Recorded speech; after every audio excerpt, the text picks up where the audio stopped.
Hello, it's Romanosky and Aidan Goss from Calgary, Canada. And we're shooting from the lug nuts facility. And what we have here is a nice example of a Subaru WRX.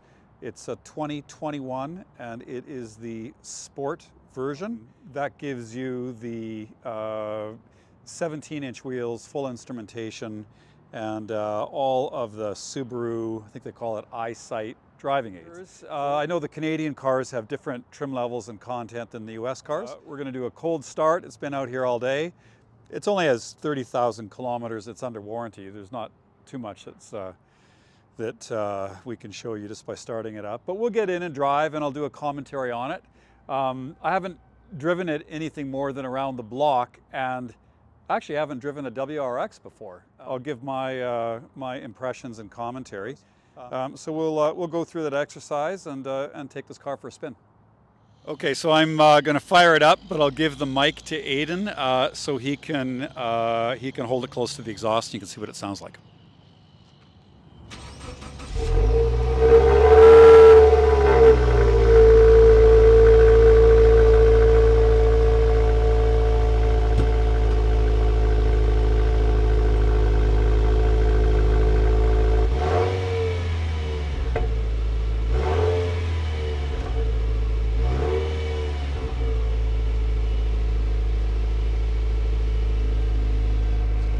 This car really presents as an enthusiast car, with the the fat, sticky Dunlop Sport Max rubber, the 17-inch wheels, the functional air scoop, the deep air dam, the kind of boisterous exhaust note, the sport seats, etc. So there's no mistaking this as an enthusiast car. We'll just stick the microphone in here. Like I said, 30,000 kilometers and only a few years old, under warranty. There's not too much to describe here, but it sounds fine. There's no unusual noises or squeaks from any of the belts or anything like that, as you'd expect for a car with this mileage on it.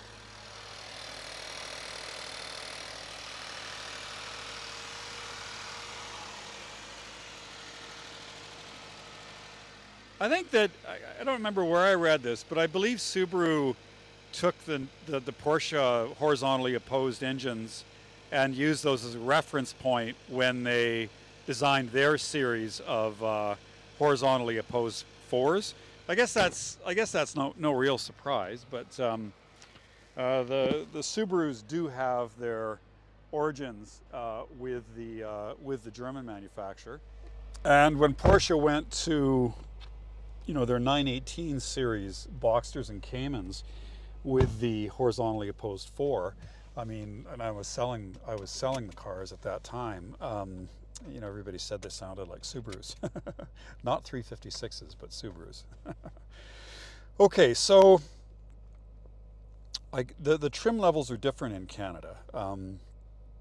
We have a base, which comes only in a manual.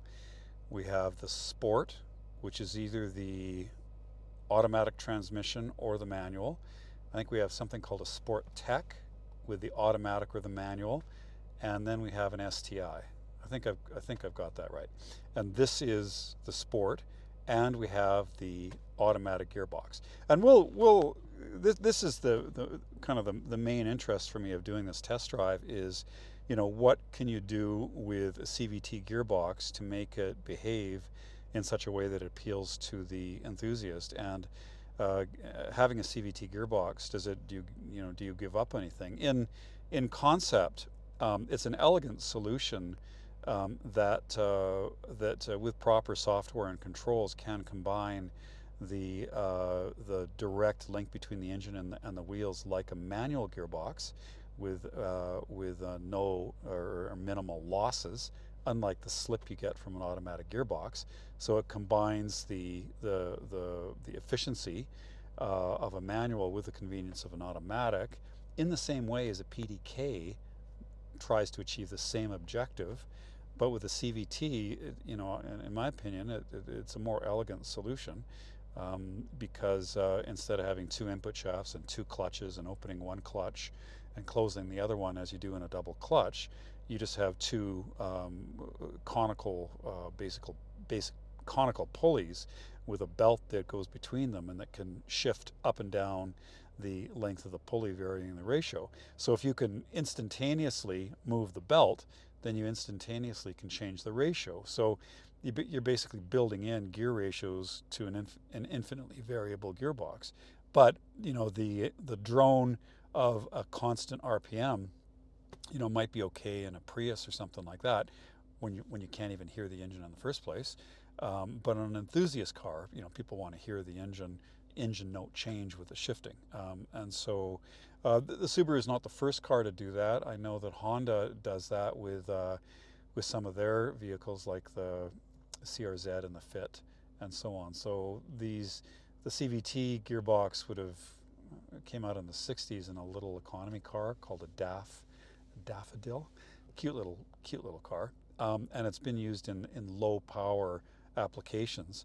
And it's only been, you know, since maybe, I'm going to say 2010 or so, where manufacturers have tried to program ratios into the CVT and make it a more sporting gearbox, paddle shifts, etc., like that. And then also the limitation of the CVT has been in the torque limits of the belts. And so then it's taken, you know, the last, you know, whatever, 10 or 15 years to move past that. But the CVT is interesting technology, and just because a Daffodil in 1960 had a CVT, you know, that doesn't mean that's the current state of the art in gearboxes. I mean, in that era, Corvette had a 2-speed gearbox, but you're not gonna you know, the automatic gearboxes have come a long way since then, and so have CVTs. Okay, so enough about that. So what do you get with a Subaru WRX Sport? Okay, so, well, we have, you know, I don't think there's a car out there that doesn't have power windows and power door locks and air conditioning and so on. So of course it has all that. In addition to that, we've got the push button start. You know, I know some of the earlier cars have a key. We have the infotainment screen, and we don't have nav, but we do have Apple CarPlay and Android Auto, I understand. So then you can use the nav on your phone and so forth. Okay, so it's got that. Do we have heated seats? Mm-hmm. Oh, okay. So we've got heated seats, and they're like a technical fabric cloth, warm in the winter, so they're heated seats. We've got AVH. I wonder what that is. Looks like a brake. Okay, we looked it up in the manual. Auto vehicle hold. So I guess it's a little bit better for the car if you're on an incline to hit, you know, basically it's like, I guess it would function like a parking brake, so you don't jerk the transmission. So I just looked it up in the manual. I've never seen that before, but I guess you're supposed to press that if you're on an incline. So the gear selector, you know, reverse, neutral, drive, and then you've got paddles. And as I understand it, Subaru builds in either 6 or 8 ratios depending on what SI drive you're in. Okay, so then you know, you've got a sport version, and you've got a economy version, and okay, so we'll play around with that. And the climate control is all straightforward. We can see the Apple CarPlay or the Android Auto. And then we have this screen above, which is configurable. And we can go to, now how would you do that? This? Oh, this one. Right, okay. So mileage, liters per 100 kilometers. I guess we're doing 9, which is actually pretty good for a performance car. And we've got this, which is this the G loading? It's an inclimeter. Oh, that's weird. Okay, so we have an inclimeter. And our average consumption, range, what else do we have? We have a clock, tells us the day. And what else do we have in this car? And we have a boost gauge. Okay, well that's kind of fun. That's full circle. And that's full circle. Okay, so we'll leave it on the boost just for fun. And then on the steering wheel, we've got lots of buttons. Okay, so we've got the EyeSight suite of Subaru driver aids. So we're going to have two cameras up here on both sides. They're going to view the white lines. So then we're going to have lane departure warning. So presumably it's going to do something, beep at you or shake the wheel if you go out of your lane. So we've got that. We've got adaptive cruise. So we'll have a short and a long range radar in the front bumper, and that'll give us our adaptive cruise control, the ability to follow a car ahead of us, braking and accelerating with them, presumably all the way up to a stop. And then that would be part of the cruise control. Beneath here, we've got the S #1, S1. So those will be the Sport and Sport Plus, I guess, how I referred to them at Porsche. So that would sharpen up the throttle. It would change the behavior of the gearbox. And we've got infotainment, phone, and we've got some information in front of us. Oh yeah, okay, there we go. Pull and hold for the menu. Okay, so we've got the menu that we can change based on the bottom of on these buttons here. So on the bottom here we have our SI drive. So we have Sport, and then we have, if we hit it again, we have Intelligent in the middle, and if we hit it, oops, and if we hit this one, we have Sport Sharp. And it gives us these little graphs, which look like they're torque curves to me. Although I'm not sure if they influence the power of the engine or not. They certainly would influence the gearbox. Well, anyway, let's go and try these out here. We'll put it in nice, and we've got an electronic handbrake which will turn off here. And what else? So I guess the car has keyless entry as well, as you'd expect. So fairly typical arrangements. So let's just go see what this car is like. It's warm now. We have manual seats. No, we have power seats. Not for me. Just the driver. Just driver. Okay, and we've got this wheel with a nice leather leather covering and the squared off bottom, and we've got a manual adjust for the wheel. Tilt and telescope, yes. Okay. All right, so now we're in drive, and we'll just do a little bit of a cruise here and see how the gearbox behaves. I wonder if you know. Yeah, so definitely, I mean, a CVT gearbox can just pick one RPM and then change the gearing, which changes the speed. So it can just, you know, if it wanted to, it could just sit there at 3,000 RPM the whole time. But it's actually not doing that. It is behaving like an automatic gearbox. Meaning, if you didn't say it was a CVT, I wouldn't know. Yeah, so it's got ratios. It's shifting gears, exactly like an automatic gearbox. It's fast too. As a whole, that's a lot of torque actually. This didn't take long to get up to speed. And if I downshift,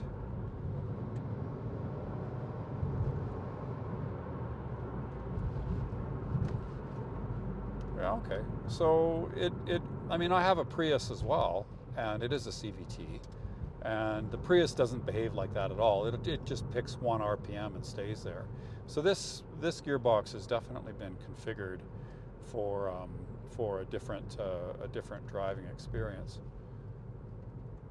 So it's fast. It's got a lot of torque. The ride is stiff. People, you know, online will tell you that the STI is very stiff. Oh yeah, it's fast. It's got a lot of torque, this engine. And it doesn't have to rev very hard. It's got a really, really fat, torque curve. I'm surprised about that. It's not peaky at all, that is for sure. And this is the 2-liter engine, and the 2-liter engine is in the base, the Sport, and the Sport Tech. The STI is really a different car. You know, it's got a larger, more powerful engine, although not that much more powerful, I suppose. 310 or 305 versus 268. It has, you know, it has a more complex 4-wheel drive system with locking differentials and so on, and different drive modes. Much bigger wheels and tires, bigger brakes, sport seats, etc. But you know, there's a cost with all of that. The fuel economy is quite a bit worse. The ride is quite a bit stiffer. The tires are quite a bit more expensive. You know, all the wheel tire combinations will have the same rolling circumference. So when you go up in rim size, you decrease your sidewall height, which makes the wheels more susceptible to damage, especially around places like here with potholes and stuff like that. So, you know, the STI is going to be 15 grand more to buy. The consumables will be more money. It's just a more expensive, higher performance, more highly strung vehicle. This is, I would say it's a nice compromise between being sporty. You know, the seats aren't the Recaros, but they're actually really comfortable sports seats that hold you in there. The instrumentation, the wheel, the graphics, and so on, all kind of send the right messages. It has a slug of low-end torque. I'm really quite surprised. There's my lane departure warning because I didn't signal. And then it's a really good price. I mean, this car is, I think, this car's around $40,000 in Canada, brand new, and this one's slightly used and less than that. But that's a lot of car for the money. I don't know of any other $40,000 car that gets you this kind of torque, this kind of acceleration, and this kind of driving environment. And you know, this is in the dry. With winter tires in the snow, this thing would be a ride. You know, a lot of cars that have 4-wheel drive aren't necessarily enthusiast cars, and the electronic nannies will really cut power and put on the brakes on the wheels if anything starts to spin. And the Subarus, you know, it's not oriented that way, so the car will move around a little bit on you, which is what you want for an enthusiast. Okay, so yeah, so I would say it downshifts, maybe not as crisp as a dual clutch downshift if you're just stepping on the throttle. But I suspect if I go into manual mode and I hit this out of intelligent into sport, and now, yeah, so, you know, so that's not as crisp as a double clutch, you know, on a Porsche or something like that. It behaves like an 8-speed automatic, you know, where you get a little bit of delay until it picks the ratio. Like in a double clutch, it'd just be snap, you know, barely imperceptible. But this would be like an 8-speed automatic gearbox with paddle shifters. No, that's in sport. And what happens if I stick it in, what do they call it again? Sport Sharp. Sport Sharp. Let's see what that does to it.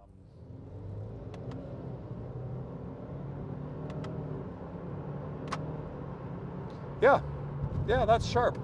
That's a tick off what the best double clutches like the Porsche PDK are in terms of how quickly it shifts, but not much. And it's certainly, you know, the same as an 8-speed automatic.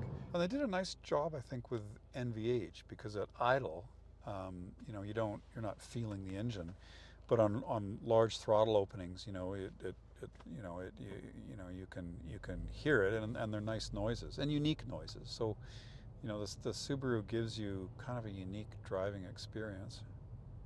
Really, you can't find. It is kind of special, actually.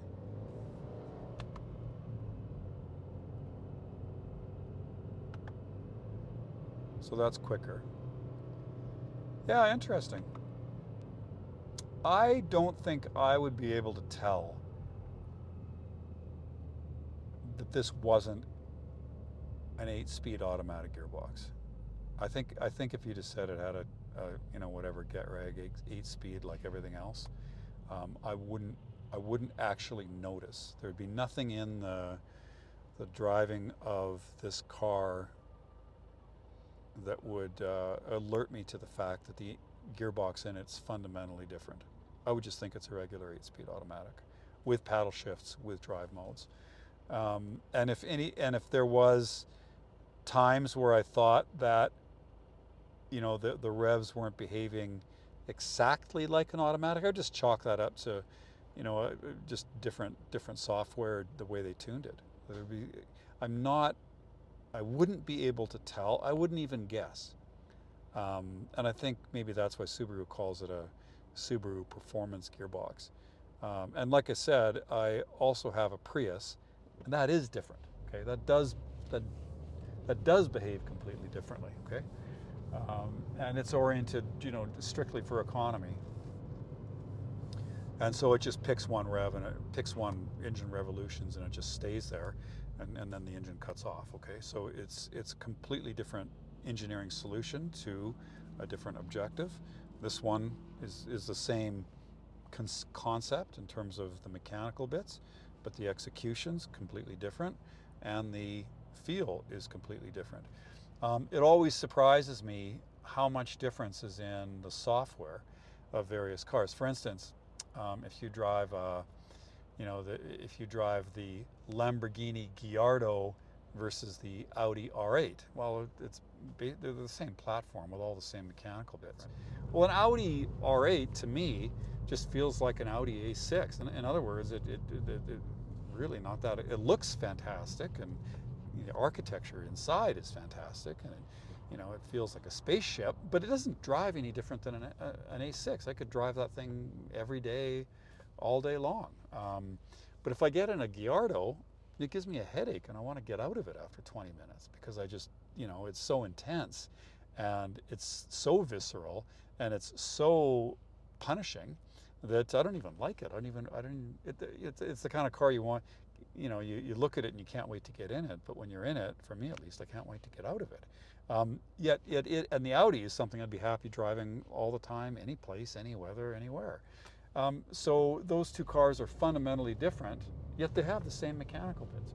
So the point I'm making with this is that the driver involvement and the way the car drives and the driving experience is partly due to the, you know, mechanical pieces that are in the car, but it is probably more affected by the software and the way that the car is tuned and programmed. Okay, so there is a lot of latitude in how, you know, these pieces work together in terms of how the car feels. So if you think, oh well, a CVT, you know, that's in a Prius, you know, it shouldn't be in a WRX. A WRX is a rally car. Well, that just, you know, I mean, you may prefer a manual transmission. But if you don't want a manual gearbox and you want an automatic, do not be put off for the fact that it's a CVT. You won't even notice the difference. I can virtually guarantee that 99% of the people who drive a WRX with a CVT would not be able to tell the difference between that and a modern 8-speed automatic gearbox. Okay, you just won't. And there are some important advantages to the CVT. Okay, so what's the summary of the WRX? And I think, well, but I think it really achieves its objectives. You know, it's a fairly large car inside. You know, there's plenty of legroom in the back. There's room for kids' seats and 4 passengers in comfort. It's all-wheel drive. It's got a big trunk. So it's an enthusiast car that has a lot of practicality.